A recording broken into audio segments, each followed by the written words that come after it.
Hi everyone, it's very nice to see you again. U Thai Singh is a Burmese politician, a Buddhist monk, and a retired general in the Burmese army who served as a president, taking office in March 2011, and change came thick and fast. Censorship was lifted,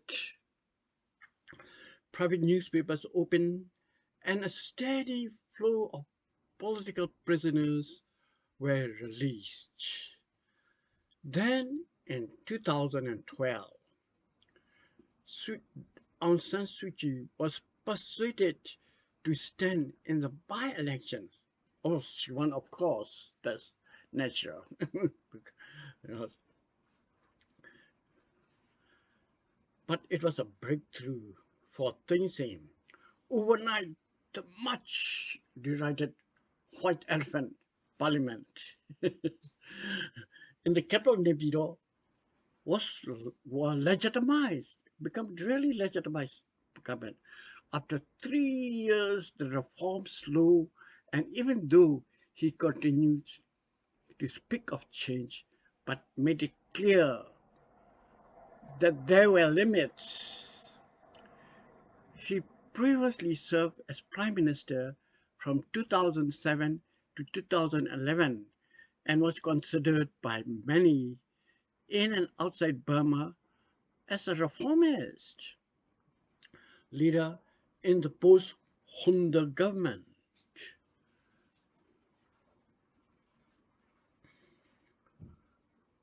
His government undertook a series of political reform, including some deregulation of the country's census media, releasing many political prisoners and halting the country's controversial dam, which the large Chinese led hydropower project.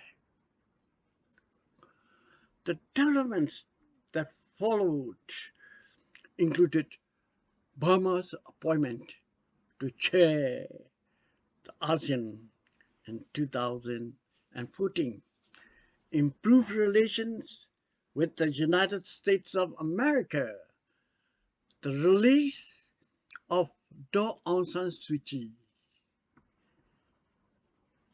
and his 2015 general election rival. Because of his release, Aung San Suu Kyi can compete with him. She been released from out arrest, and the reinstatement of the major opposition party, National League for Democracy, NLD, in the by-election held on 1st April 2012. There was no question of reducing the army bloc in parliament. That is untouchable. All the military seat in the cabinet, you cannot even mention about it. And the rule preventing Daw Suu Kyi becoming a president had to remain to protect our sovereignty. See, how will you label Burma with that kind of logic?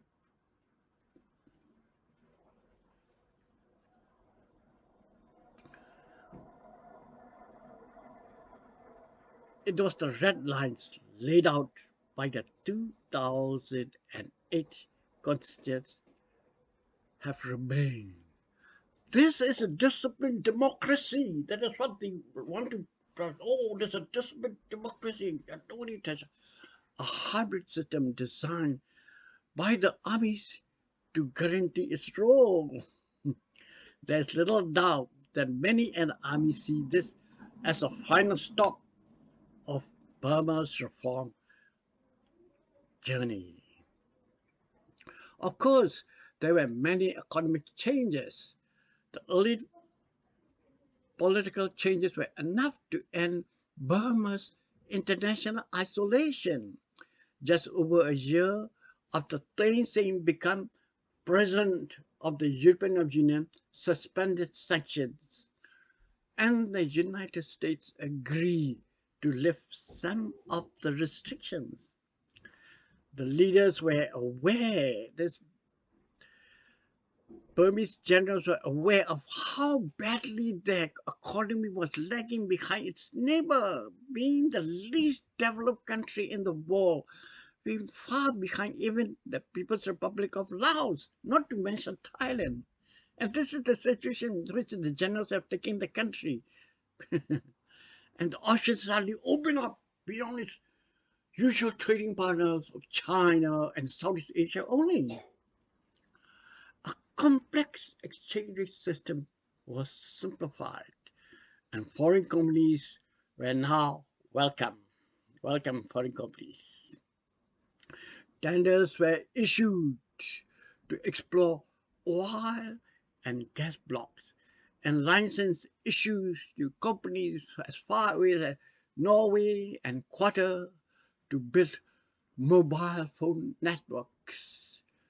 Domestic reforms aimed to modernize a banking system that was still heavily dependent on cash was installed. According to the statistics, the Burmese economy is now the fastest growing economy in the world. Oh, the world is the last frontier, economic frontier, and everybody rushes into Burma. It's a great joke. The new world can be seen in the traffic blocked streets, construction sites, and new five-star hotels on the commercial capital. So this is just a tip of it.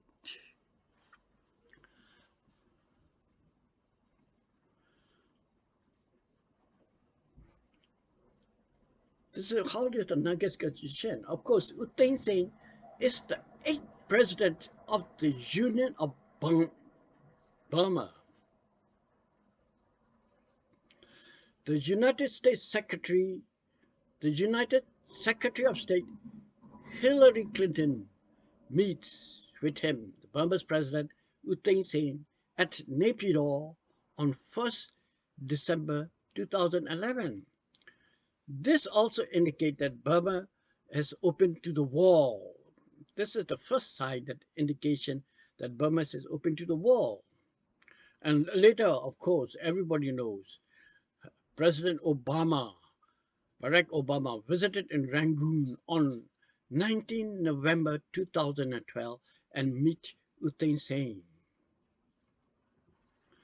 Successful ceasefire negotiations were held with KNU, the Karen National, the oldest rebel groups. Negotiations were held. And the non-Myanmar ethnic nationalities were invited to attend the peace conference.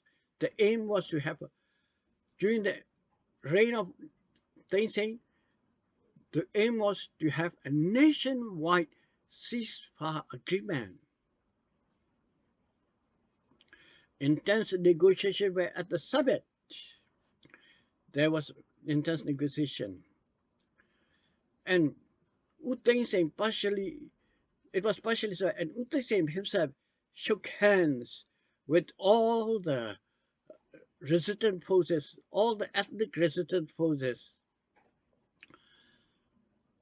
to come to Naypyidaw, shaking hands and then discussing with them. This is the first time that the real ceasefire agreement was initiated by Thein Sein. And this is how the ceasefire agreement we're talking over the table. Instead of shoot first, in Burma, since 1949, the military government or the civilian government is shoot first policy. If you meet an enemy, you just shoot first. Now it's not a shoot first policy. They are sitting at the table. It was a real major achievement. They agree on principle to have a ceasefire. It is unimagined that the Burmese military leaders will be shaking hands with the leaders of the ethnic nationalities. They agree on principle. Full stop. The missile dam, which China planned to construct, is a major thought, and that is fair. Ute is saying, if it is constructed, the water level will rise, and this is where Ute is saying, give an order to stop. And this is the biggest achievement of Ute saying. All the people and the villagers will have to give way. And besides, Irrawaddy River is the lifeline of Burma. The late Burmese professor from Singapore said, will the Irrawaddy flow forever if the military junta still continues to power? The military will sell anything as long as you got the money. That's, of course, Utain control it from both sides.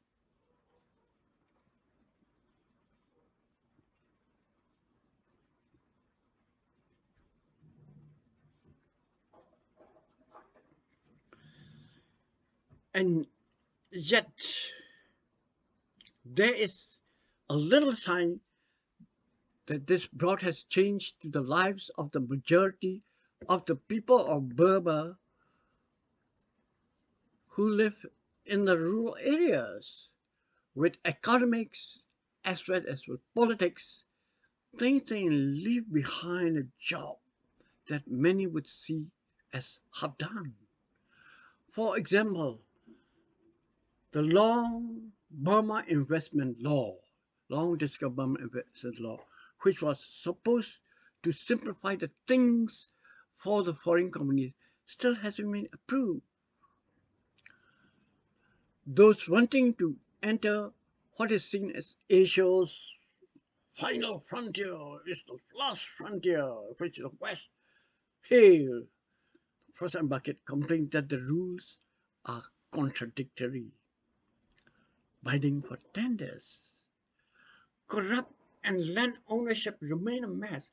The land ownership is that the worst land snatchers happens to be the Myanmar Tabador. They point a gun and then they take the land. Either you give up your land, no farmer. Either you give up your land or you want the barrel of the gun. It's their choice. So they have to meekly quick up, or otherwise they will be shoot. They will be shot. And this is the whole policy of the Burmese military government since 1962. But Utain said it was a steady progress, was we were ever, and it was assumed that a nationwide ceasefire deal would be Thein Sein's legacy's achievement. Initially, it went well, but in August 2012, Thein Sein announced that he was holding out an olive branch to peace, and over the following months, more than a dozen rebels signed the bilateral agreement. The aim was to get all the groups to come together to sign a nation-wide ceasefire together with the Burmese army that would lead to a substantive dialogue.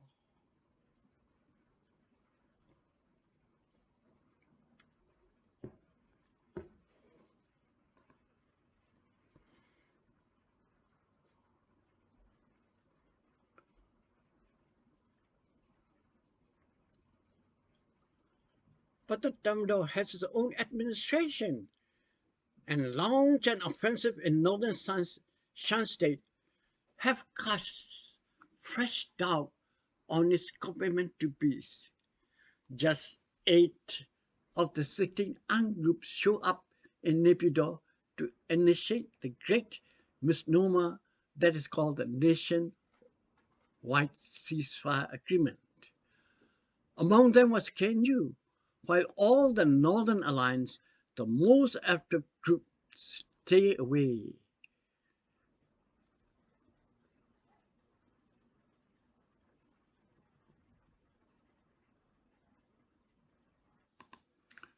During his single term, Thein Sein has led Burma away from the military rule towards democracy, from the economic stagnation to growth, and made steps towards peace. I think I should stop here. Thank you very much.ကျေးဇူးတင်ပါတယ်ခင်ဗျာ